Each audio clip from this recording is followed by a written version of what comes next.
Dr. Sarah Chen stared at the readouts from the Svalbard Magnetic Observatory with growing unease.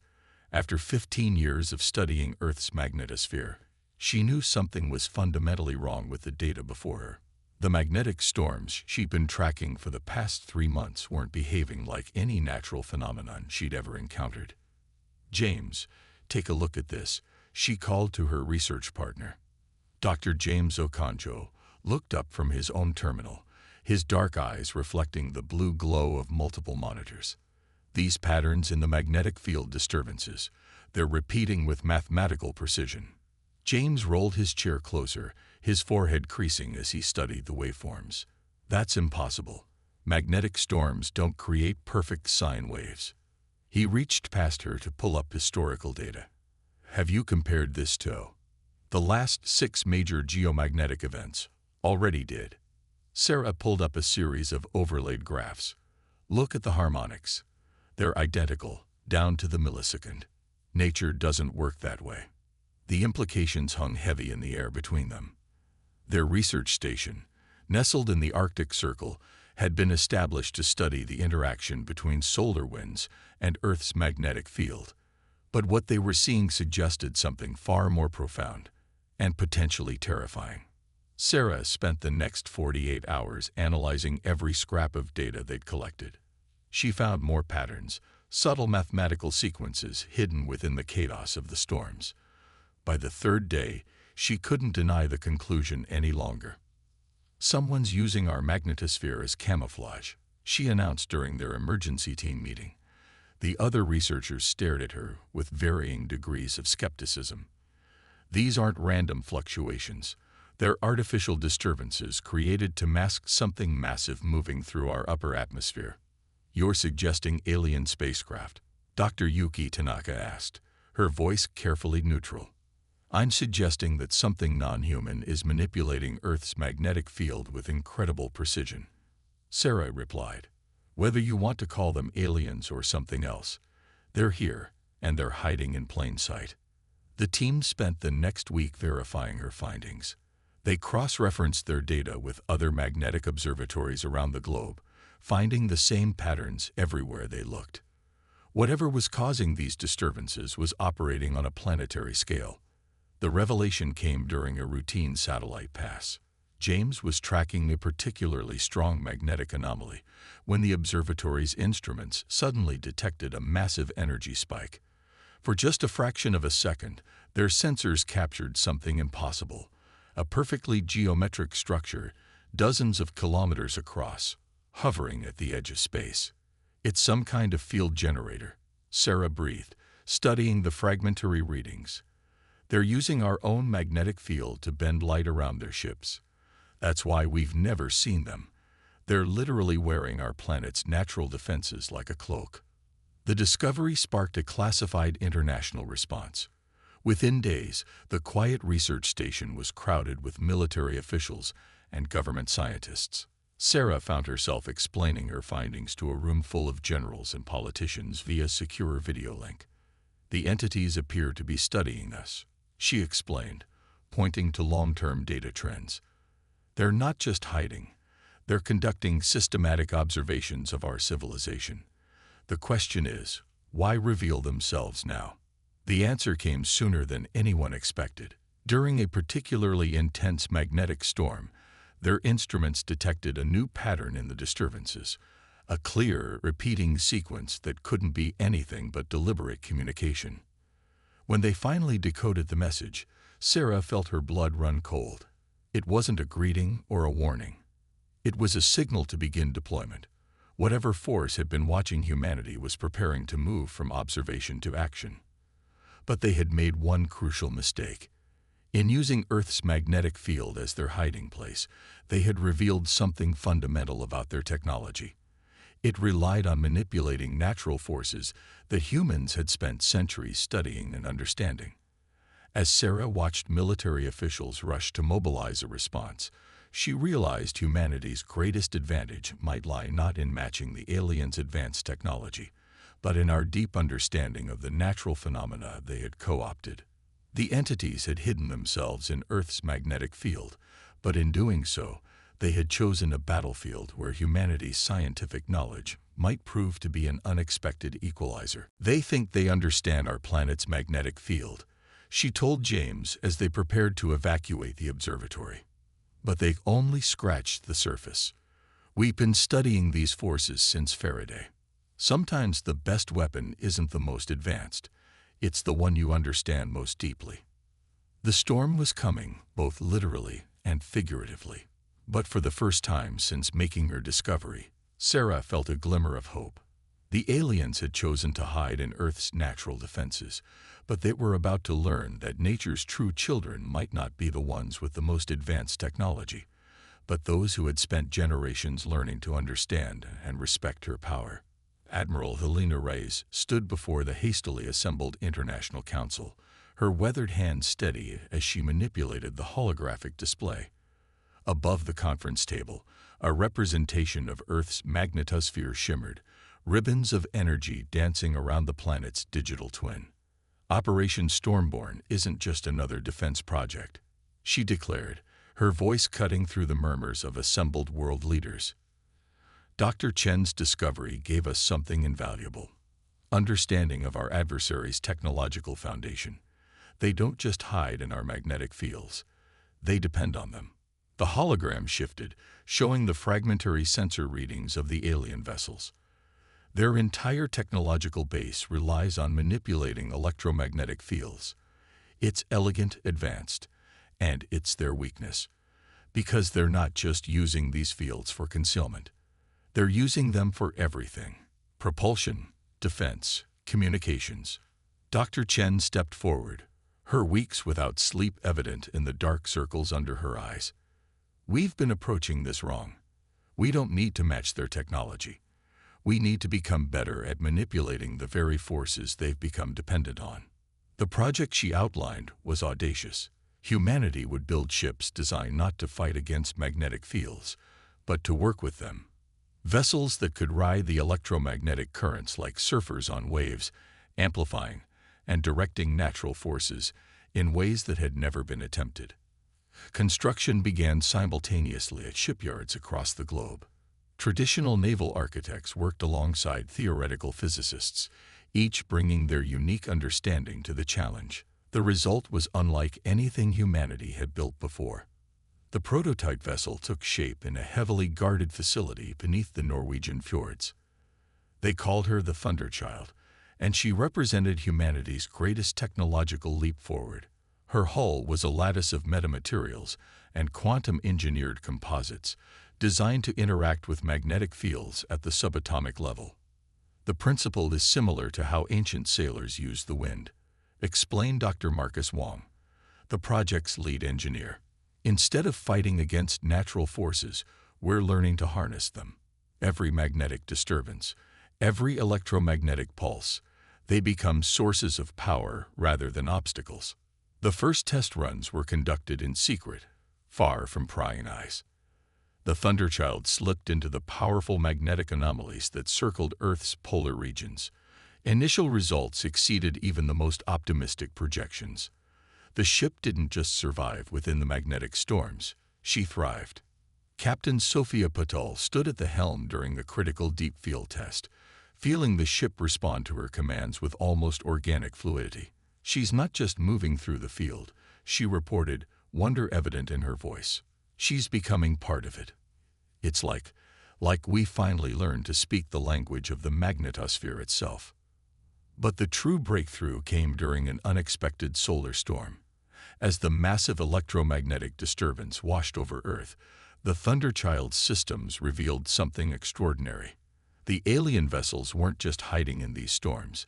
They were using them for energy, for movement, for protection.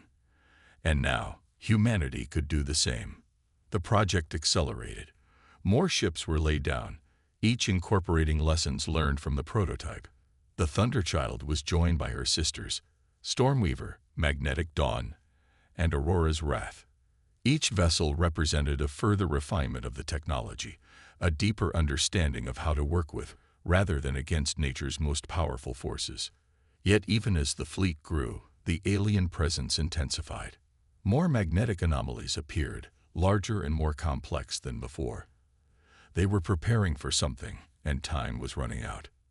They still think they're hidden, Admiral Rice told her officers during a fleet briefing. They don't realize that every disturbance they create, every field they manipulate, gives us more data, more understanding. They're teaching us how to beat them, and they don't even know it. In the shipyard's control center, Dr. Chen watched as the latest vessel underwent its final systems check. The aliens had spent centuries mastering the manipulation of electromagnetic fields, building their entire civilization around this mastery. But they had overlooked something crucial. The species they were studying so dismissively had its own history with these forces.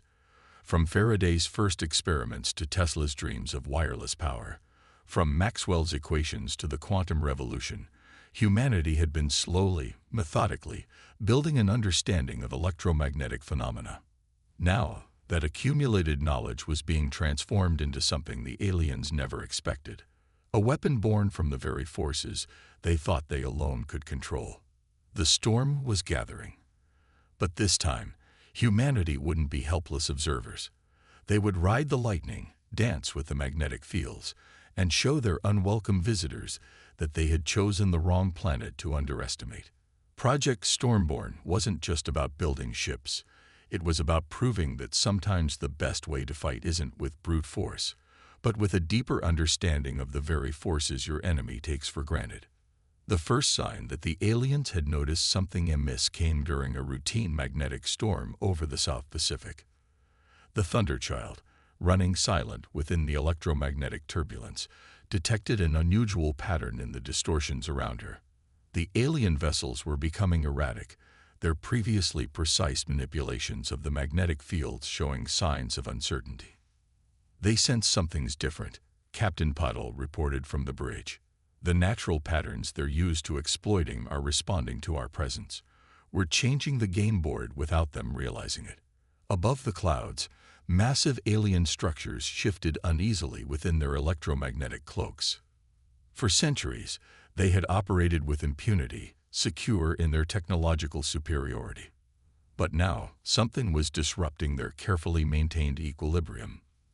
Dr. Chen, monitoring the situation from the newly established Electromagnetic Defense Command, watched the aliens' growing disquiet with grim satisfaction. "They're like swimmers who've just felt something brush against their legs," she observed.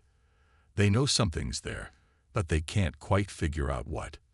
The breakthrough came during a coordinated test of the full Stormborn fleet. 4 human vessels, hidden within separate magnetic storms, simultaneously activated their field manipulation systems. The effect was immediate and dramatic. The aliens' carefully maintained electromagnetic camouflage flickered, momentarily revealing glimpses of their true forms to Earth's conventional sensors. Admiral Rice stood in the command center, watching the chaos unfold on multiple displays. "They never considered that we might learn to affect the magnetic fields they depend on," she said. "They thought they were the only ones who could speak this language." The alien response was swift but revealed their growing concern.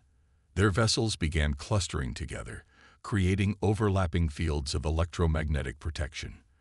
They were preparing for something, but their actions betrayed a fundamental misunderstanding of what they were facing. "Look at their formation," Dr. Wong pointed out during an emergency briefing. "They're strengthening their electromagnetic defenses, but they're making themselves more vulnerable to coordinated field manipulation. They still think they're dealing with a natural phenomenon they don't understand, not a deliberate technological response." The tension built over the next several weeks. More alien vessels arrived, their presence causing increasingly severe magnetic disturbances in Earth's atmosphere. They were massing for what they clearly intended to be an overwhelming show of force. But humanity wasn't idle. The Stormborn fleet continued to grow, each new vessel incorporating improvements based on their observations of alien behavior. The ship's crews trained relentlessly, learning to work in concert with the magnetic fields rather than trying to dominate them. Captain Patel spent countless hours in simulation, working with her fellow commanders to develop tactics that no one had ever conceived of before. "We're not just fighting in these storms," She explained to her crew, "We're becoming part of them. The electromagnetic fields are our ocean, and we're learning to swim in ways our visitors never imagined possible." The moment of truth approached with the arrival of a massive solar storm. The aliens had always used such events as cover for major operations, their vessels riding the electromagnetic turbulence like leaves on a river. But this time, humanity was ready. As the storm's leading edge reached Earth's magnetosphere, Dr. Chen activated a special command channel to address the combined storm-born fleet. "They think they understand our planet's electromagnetic field because they've learned to hide in it," she said. "But they've never truly understood it. They've never had to live under it, study it, respect its power. Today, we show them what it means to be children of the storm." The alien fleet began to move, their massive vessels sliding through the electromagnetic turbulence with practiced ease. They had no way of knowing that scattered throughout the storm, hidden within the very magnetic fluctuations they thought they controlled, humanity's ships were moving into position. Admiral Reyes gave the order that would change everything. Operation Lightning Strike is now active. All ships, prepare to reveal yourselves. Let's show our visitors that they're not the only ones who can dance with the storm. As the solar storm reached its peak, humanity prepared to strike. The aliens had spent centuries perfecting their mastery of electromagnetic fields, but they were about to learn that true mastery comes not from control, but from understanding. They had chosen Earth's magnetic field as their domain, never suspecting that in doing so, they had given humanity the perfect weapon to use against them. The storm was about to break, and with it, the aliens' assumption of superiority would be shattered forever. The time had come for humanity to show these self-proclaimed masters of electromagnetic manipulation what it truly meant to be one with the storm. The solar storm hit Earth's magnetosphere like a tsunami crashing against a shore. Massive waves of electromagnetic energy cascaded through the upper atmosphere, creating the perfect cover for both humanity's hunters and their unwitting prey. Captain Patel felt the Thunderchild respond to the magnetic turbulence, the ship's advanced systems integrating seamlessly with the natural forces surrounding them. "All storm-born vessels, execute pattern theta," she commanded. "Remember your training. Move with the fields, not against them." The human fleet began a complex dance through the electromagnetic chaos. Unlike the rigid, controlled movements of the alien vessels, the storm-born ships flowed with the magnetic currents, using each disturbance to mask their approach. They were wolves in sheep's clothing, hiding among the very forces the aliens thought they monopolized.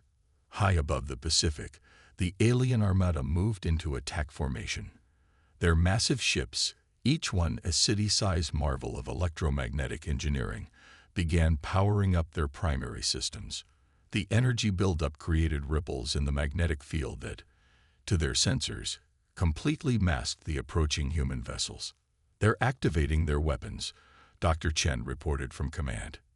"The electromagnetic signature matches what we observed during their test firing over the Arctic. They're planning to demonstrate their power by striking multiple targets simultaneously." Admiral Reyes watched the tactical display with steady eyes. "Let them commit to the attack. The more energy they pump into their systems, the more vulnerable they become to what we're about to do." The alien fleet reached their designated positions, their electromagnetic shields creating a spectacular aurora visible even through the storm. They were moments away from launching what they believed would be a devastating first strike against an unsuspecting planet. That's when humanity revealed their trap. "All ships, execute Operation Thunderclap," Admiral Reyes ordered. In perfect synchronization, the storm-born fleet activated their field manipulation systems at full power. The effect was instantaneous and devastating. The carefully maintained electromagnetic fields the aliens depended on for everything from propulsion to weapons suddenly became unpredictable. Their ships, designed to work with precise, controlled magnetic forces, found themselves caught in a maelstrom of conflicting energies. Captain Patel watched as the massive alien vessel nearest to Thunderchild began to lose cohesion. Their field generators are trying to compensate, but they can't adapt fast enough. They've never encountered anything like this. The human ships pressed their advantage, using their understanding of electromagnetic principles to create localized disruptions that the aliens couldn't counter. It was like watching master martial artists use their opponent's strength against them. Look at their response, Dr. Wong observed from his station. They're trying to brute force their way through the disruptions. They still don't understand that more power isn't the answer. The alien fleet's formation began to break apart. Ships that had moved with perfect precision now struggled to maintain their positions. Their attempts to return fire were met with frustration as their weapons, dependent on stable electromagnetic fields for targeting, found their energy dispersed harmlessly into the storm. But the aliens weren't defenseless. One of their larger vessels managed to adapt, redirecting power to create a massive electromagnetic pulse aimed at the Thunderchild. Captain Patel smiled grimly as her ship rode the wave of energy, using it to power a devastating counterattack. They don't realize that everything they throw at us just gives us more energy to work with, she transmitted to the fleet. Keep pressing. Don't let them stabilize their fields. The battle reached its crescendo as the solar storm peaked. The alien fleet, their technological superiority stripped away, found themselves facing an enemy that didn't just fight in the electromagnetic chaos. They thrived in it. Admiral Reyes watched as the massive alien command ship began to retreat, its electromagnetic cloak flickering like a failing light bulb. Send the message, she ordered. Let them know exactly who they're dealing with. Using the aliens' own communication frequencies, humanity broadcasted their terms: leave Earth's space, or face a force that understood their technology better than they did themselves. The response came in the form of a mass withdrawal. The alien fleet, their invincibility shattered, pulled back to the outer reaches of the solar system. They had come expecting to find a primitive species ready for conquest. Instead, they had found warriors who had turned their own tactical advantage into a weapon against them. As the solar storm began to subside, Captain Patel looked out at the aurora-lit sky from Thunderchild's bridge. They'll be back, she said quietly. But next time, they'll know they're not the only ones who can harness the storm.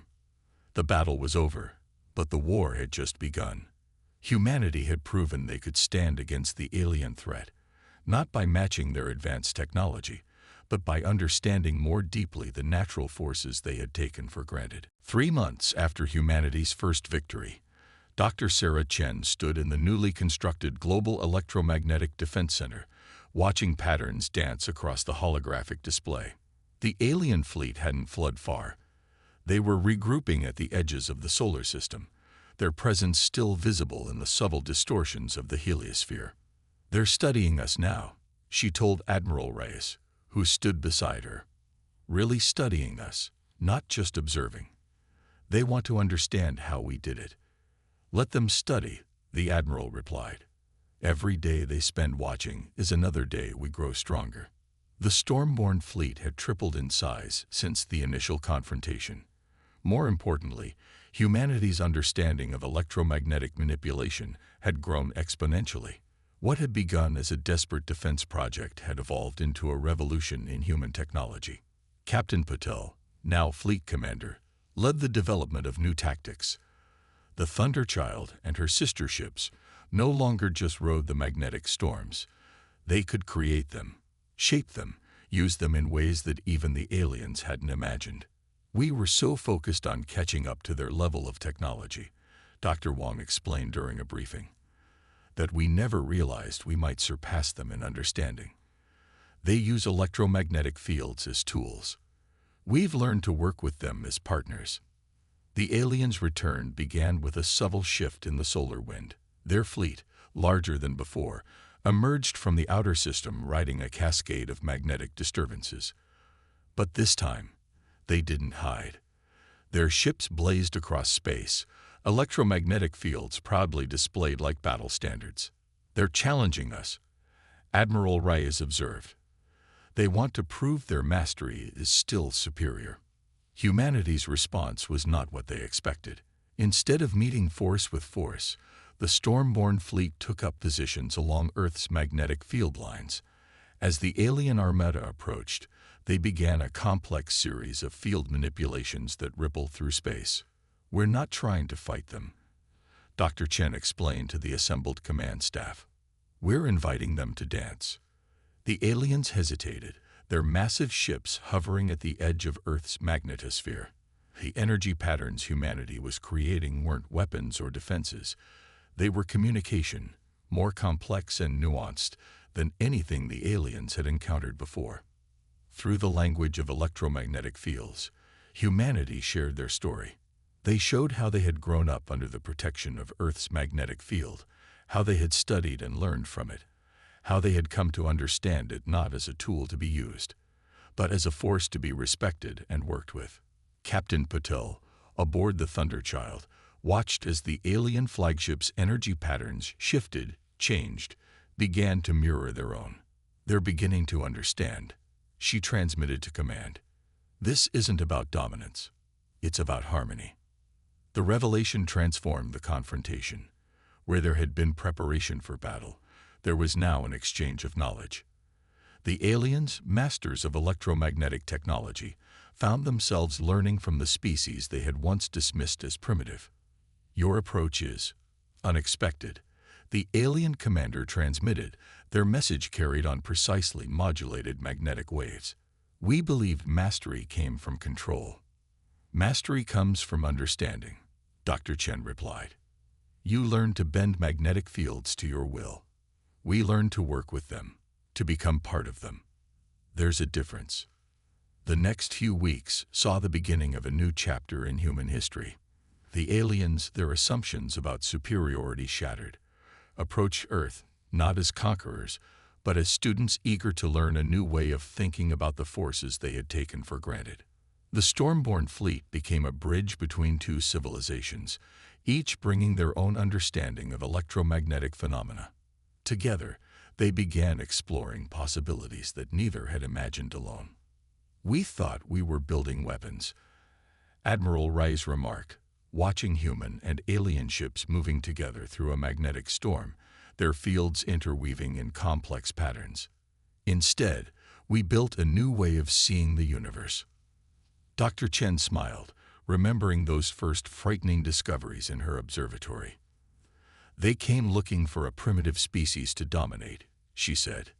"Instead, they found Earth's children, a people who had learned that true power doesn't come from controlling nature's forces, but from understanding them, respecting them, and working in harmony with them." The story of humanity's rise among the stars would not be written in tales of conquest or technological superiority, but in their unique gift for finding strength and cooperation, not just with other species, but with the fundamental forces of nature itself. And in the magnetic storms that danced around Earth, human and alien ships moved together, writing a new chapter in the history of both civilizations, one where understanding proved more powerful than control and harmony more effective than dominance.